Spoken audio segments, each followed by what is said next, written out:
This is the BBC coming out as a full-on extension of state power. Because, correct me if I'm wrong, but has a media outlet ever in the past actually threatened a target with legal action? You're listening to the Corbett Report. Welcome, friends. James Corbett here, CorbettReport.com. And today, as we record this conversation, it is currently Friday, the 16th of October, 2020. This conversation won't be released for a few days, so any developments that have taken place in the meantime before this is posted will not be taken into consideration during the course of this conversation, but that probably won't affect too much. Having said that, we are going to be talking about a very topical subject today with our guest, Vanessa Beeley, who longtime listeners of the Corbett Report will no doubt remember from interview 1342, where we talked about the white helmets and exposed what the white helmet propaganda construct was really all about and what they were seeking to do. Now, again, if you don't really remember that conversation, or if you kind of remember it, I would highly suggest this would be a good time to go back and refamiliarize yourself with that material. There's a lot of information that Vanessa Beeley has been collecting and writing and reporting from the ground in Syria on this subject over the years, and that did help to inform my own documentary on the subject, The White Helmets Are a Propaganda Construct, released in February of 2018. At CorbettReport.com/whitehelmets. She has also, of course, been addressing the Duma hoax, which you will remember from episode 368 of the Corbett Report podcast, the Duma hoax, Anatomy of a False Flag. Again, there's a lot of very important and interesting information she's been reporting, so I am pleased to announce today we're talking to her on the occasion of her accepting the Pulitzer Prize for her award-winning journalism. Oh, no, maybe not. No, actually, it's another mainstream smear attempt that's going to attempt to, denigrate her work and try to drag it through the mud. So let's see what she has to say about that. Vanessa Beeley, thank you so much for joining us today. Hi, thanks. And thanks very much for having me on again, James. It's good to be back.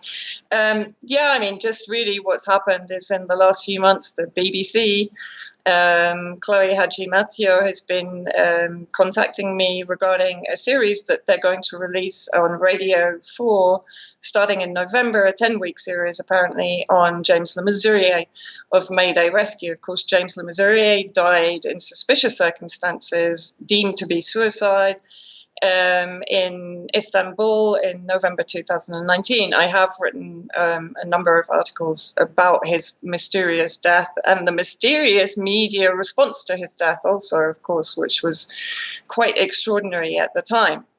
Of course, since then, he's been effectively exposed as having been embezzling money from the organization, money which in theory was being given to him by various governments working to secure a regime change in Syria, money that was supposed to be siphoned to an alleged humanitarian organization, the White Helmet.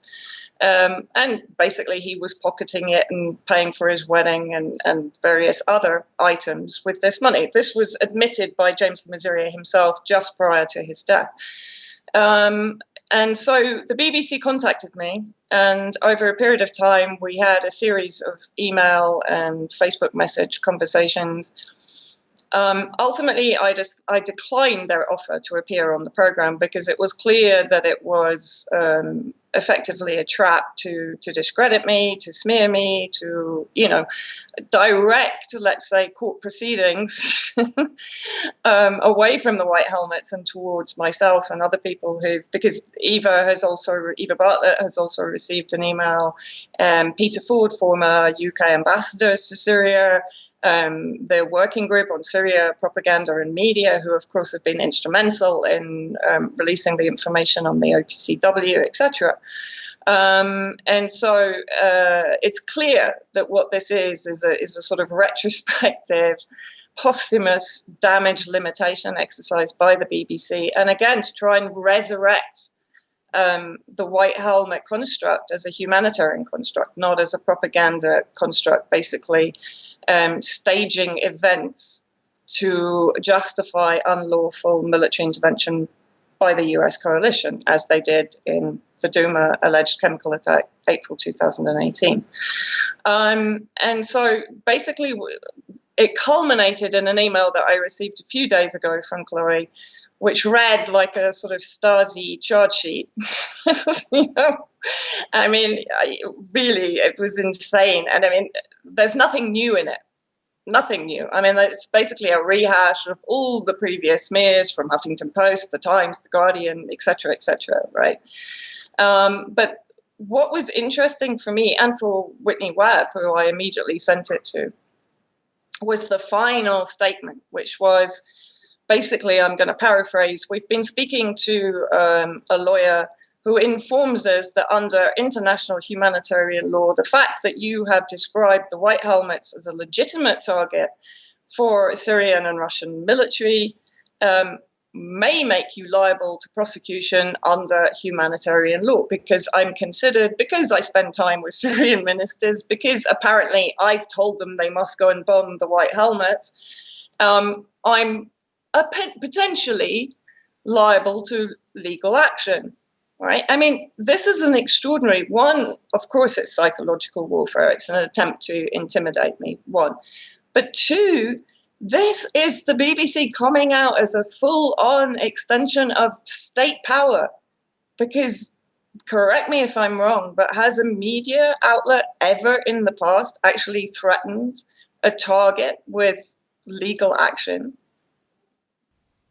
I would love to give you the citation on that. I don't know if I can think of that, but let's put it in the proper context. For people who are interested in this email that you received and all the points, you did produce this in a Twitter thread that I'll link up so people can go and read through. And as you say, it reads as essentially a charge sheet of, when did you stop beating your wife type of statements. You promote the story of the war in Syria, in which the Syrian and Russian states are victims of a huge Western conspiracy involving the White Helmets and James Le Mesurier. That you were an anti-establishment activist who has devoted a lot of your time over the last few years to the idea that James Le Mesurier was a Secret Service agent running a fake group of rescue workers in Syria. That you contribute to and spread conspiracy theories.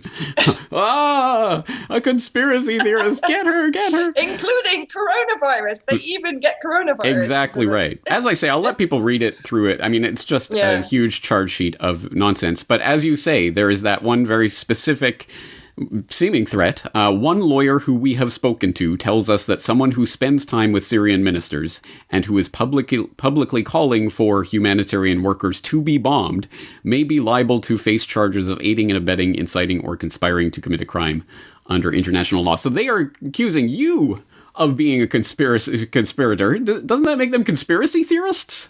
What evidence do they have for their crazy conspiracy theory? Okay, so let's break this down. Let's break this down. So first of all, let's address this idea that I guess the principle upon which they are operating is that anyone who opines about what is or is not a legitimate target in a war zone, anyone, under any circumstance, is thereby liable to international law prosecution? No, of course, that couldn't possibly be the case. So is it in your capacity as a reporter, reporting about actual things about the White Helmets group that belies the fact that they are not a humanitarian organization as they claim? Or is it because they are alleging that you are directing the Syrian government about who and where to bomb? I cannot parse exactly what principle they are saying here, but of course they leave it vague enough that you will hopefully indict yourself with your answer, right, Vanessa? Yeah, exactly. Yeah, exactly. And the extraordinary thing, I mean, I have consistently stood by this statement that I've made actually in a number of articles, and I have tweeted it out, that when an alleged humanitarian group is using a US State Department-backed surveillance system, HALA systems, to provide information to Al-Qaeda of incoming Syrian and Russian flights, one. Two, they are embedded with Al-Qaeda and other linked extremist and savage groups inside Syria. Three, they have been involved and they film themselves executing civilians and Syrian army prisoners of war. There is a raft of civilian testimony accusing them of child abduction, of organ trafficking, of torture, of imprisonment, of sectarian crimes. They've been filmed calling for the burning and extermination of ethnic minorities inside Syria. This is not a humanitarian group. And let's look at the fact that in urban warfare, if they embed with Al-Qaeda in occupied hospitals that have been converted into Sharia courts and prison and detention centers, torture chambers, etc., which I visited myself on the ground, or bomb factories, or munitions warehouses, then of course they make themselves a legitimate target. Let's not forget that the US pulverized Raqqa on this basis, that ISIS were occupying hospitals, that ISIS were occupying civilian residences, that ISIS were occupying schools and entire areas of Raqqa, that led them to use heavier artillery than they used in the entire Vietnam War against Raqqa. But when America does it, it's okay, right? When it's illegally inside a sovereign nation's territory and it's illegally militarily engaging with proxies that it is funding and financing inside Syria, it's okay. But when the Syrian government and the Syrian army and its allies, its legally invited allies, are effectively trying to clear its country of this terrorist invasion and terrorist occupation, it's illegal. That's the context. And, I stand by my description that, of course, they make themselves a legitimate target. So they're not being held hostage, James. They leave every single liberation area. They leave with the armed groups. They don't stay behind. They move with the armed groups. So you deny that you were actively conspiring with the Syrian government to plot out their bombing raids? As you say, this is the slightly comical thing, of course, a single white woman, an obscure blogger, as they love to call me, a non-journalist, they love to denigrate me and to say I'm kind of nothing. But then suddenly, but she's influencing the Syrian government, she's influencing the Russian government to bomb 3,000 volunteers inside Syria. I mean, they kind of need to make their mind up at some point. Well, as people may or may not know, obviously there's a lot of new people who have turned in and tuned on to the alternative media in the past several months who may not know any of this backstory about the White Helmets and La Misère. So how would you introduce this vast array? I mean, we will link up with some of the articles you've written. Yeah. I mean, you've written and reported a lot on this, but how would you summarize the key findings of what you found about this organization? Well, look, I mean, there was a recent release of UK government Foreign Office documents. They were released by the same anonymous that released the Integrity Initiative documents last year. What those documents did and do is to confirm the fact that the British government in particular has been involved in an intelligence operation to destabilize Syria and to promote and protect the extremist armed groups of whatever moniker they've been given or whatever rebrand. Now, in 2013, some of those groups that were effectively being funded by the British government to carry out these operations, these intelligence operations, shadow state operations, created a group called the White Helmets, which was incubated in Turkey and Jordan, not inside Syria. It was set up by James Le Mesurier, a former British military intelligence officer. That has been confirmed by The Guardian. It's confirmed by his track record, by his career path. And effectively, this organization was deliberately embedded with the armed groups, including Al-Qaeda and ISIS, in order to, if you like, give them some sort of humanitarian protection for the crimes they were committing against the Syrian people, and to provide, and this is made very clear, by the way, in UK government, Amnesty International, and Human Rights Watch documents, that the White Helmets are essential to provide evidence to corroborate the narratives that Amnesty International, Human Rights Watch, and the UK Foreign Office are producing. So bizarre wording. This UK government document is available in a number of my articles. I have it if anybody needs it. But it basically states that, yes, the white helmets are essential and they are among the top providers of evidence to corroborate, effectively, UK foreign policy in Syria, which is regime change.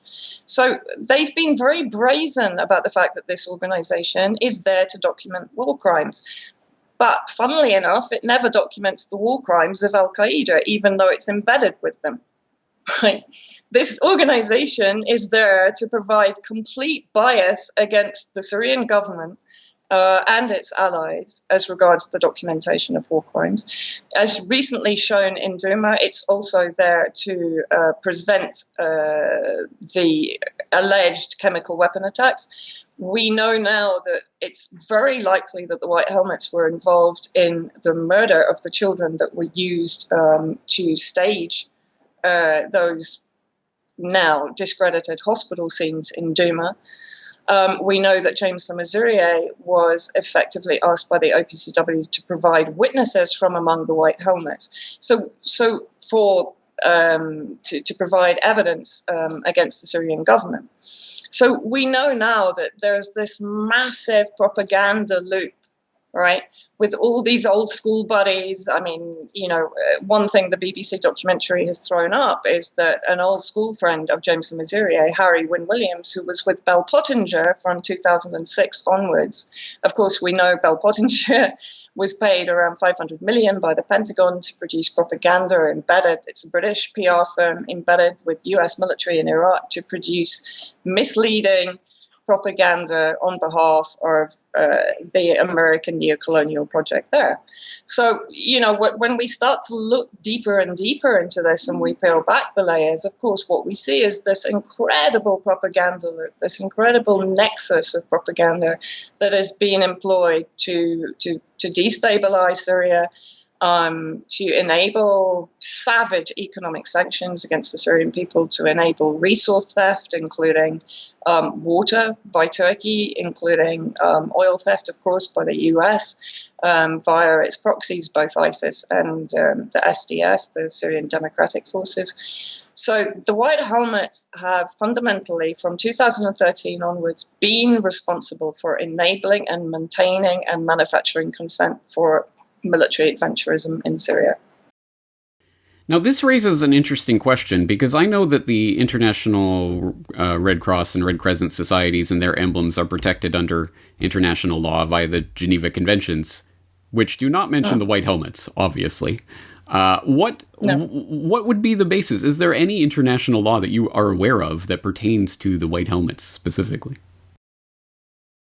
Well, I mean, the claim is they're a humanitarian group, but as you know, the International Civil Defense Organization in Geneva told me in a recorded phone call, that they only recognize the real Syria Civil Defense, which was established in 1953 inside Syria and is the only recognized civil defense organization inside Syria, operating inside Syria. The Red Cross and Red Crescent, of course, are international organizations with local volunteers and offices. And as such, for sure, they come under the Geneva Convention protection. But I also have to say, I mean, even the head of the Syrian Arab Red Crescent in Aleppo informed me when I interviewed him, I think around 2 years ago, that it was a well-known fact with Syrian Arab Red Crescent volunteers who were entering the occupied areas before liberation, that the White Helmets were working with the terrorists, that they were being heavily funded by hostile governments abroad, and that they didn't consider them to be humanitarian organizations. The fact is that the BBC has not entered what I call free Syria, real free Syria. It's working basically, as far as I can figure out. The majority of Chloe's interviews have been done in Gaziantep in Turkey, which is the MI6 and CIA headquarters basically in Turkey. It's known as the Jihadi Express. It's the area that ISIS gather before they enter Syria via the Turkish border, as reported, of course, by Serena Shim in 2014, an incredibly brave US citizen and a journalist who was very probably murdered by Turkey for the information she was releasing, and has never been investigated, of course, by the US. So, again, I would exhort people to actually read the charges that are being offered in this email correspondence with this BBC producer, because it really does underline the point. None of this, not a single point they are raising pertains to the specific evidence that you are raising and that you have reported on the ground for years in actual reporting with actual interviews on the ground, actually doing legwork. None of that pertains to these accusations that are being thrown out there. Oh, well, you're a Russian agent, you're a conspiracy theorist, whatever, blah, blah, blah. So that in and of itself is telling. It tells you something about the extent to which this is really about getting to the truth of the issues versus smearing you in any way possible.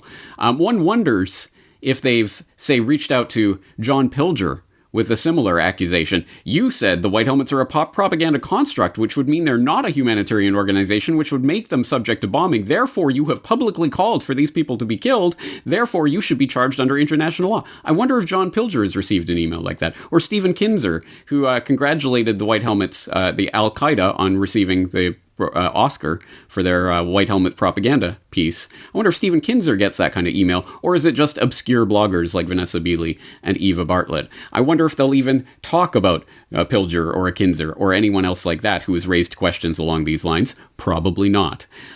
Which, again, should be revealing in spades. So, Vanessa, what are your plans as this series is being prepared to be dropped from the heavens upon your head? What are your plans to counteract what's happening right now? Well, I think we're doing it right now. I mean, we're basically attacking back. So my plans, obviously, which I'm doing now, is to start to research the actual producer of the program. What the program will do, and I'm, I see that as a tremendous positive. Of course, what it's going to do is to bring, let's say, many of the agents of destabilization out of the shadows and into the limelight. I mean, for example, they let slip about Harry Wynne Williams the other day. Now, that's a name that hasn't really come up in public debate, right? So I'm hopeful that actually the BBC is going to provide us with a huge amount more research and analysis, which will, let's say, concretize our opinions of the White Helmets and work against the BBC. I mean, I actually think that this program is pretty suicidal for the BBC. Public consensus is very much on the side of those that have exposed the White Helmets. BBC credibility and popularity is taking a serious nosedive in the UK, particularly in relation to its coronavirus reporting. And also, I need to make the point that clearly what we're seeing here is after the unlawful incarceration and kangaroo trial of Julian Assange, a journalist who, of course, has spent his lifetime exposing US-UK war crimes, are we seeing the empowerment and emboldenment of state media outfits like the BBC to issue such threats? I mean, Craig Murray, a former diplomat who's reporting on the Assange trial, is now being held up for contempt of court. The Lord Advocate in Scotland is telling him that there is a chance now that if he tweets something out and somebody responds with hate speech or a threat, then basically Craig Murray can be held responsible for this because he doesn't hide the tweet. I mean, this is extraordinary. As I said, while the MI5 is effectively explicitly permitted now for the first time in British history to commit crimes, to carry out its business of catching those really dangerous people that they never catch that carry out the terrorist attacks inside the UK. Independent journalists and dissidents and activists and former diplomats and academics that dare to buck the trend and speak out about the dreadful power grab that's going on, about the hybrid war that's being waged now against their own populations through this whole COVID hoax, are going to be liable to some kind of prosecution and neo-McCarthyism. I mean, it's a trend. It's not about me. It's not about any of us, but it's about the trend. It's about the fact they can come for you. And as you said, they can come for Kinzer, they can come for Pilger, they can come for anyone now, right? And setting the precedent, certainly. Yeah. And any journalist who isn't speaking up about this, then clearly either doesn't understand what's going on or is complicit in what's going on. It's such an important point that I think we should underline. Don't let the media gaslight you here in that, it's just a few fringe crazy quacks who believe this crazy conspiracy theory nonsense about what's happening in Syria. No, trust the BBC. No one trusts the BBC. Have you ever talked to people these days?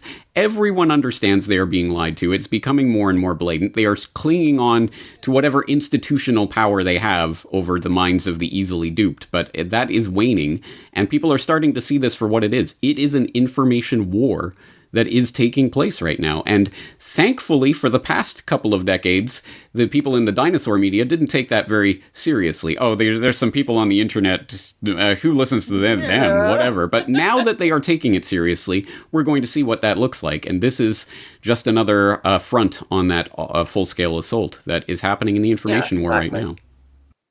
And it's an important one. And I think, I really want to thank yourself and many others who stepped up to the plate to support and to put this message out and to, hold the BBC to account. Because if we're talking conspiracy theories, they've been producing them for years. Let's mention, Benghazi, Libya, their weapons of mass destruction in Iraq, Maduro in Venezuela.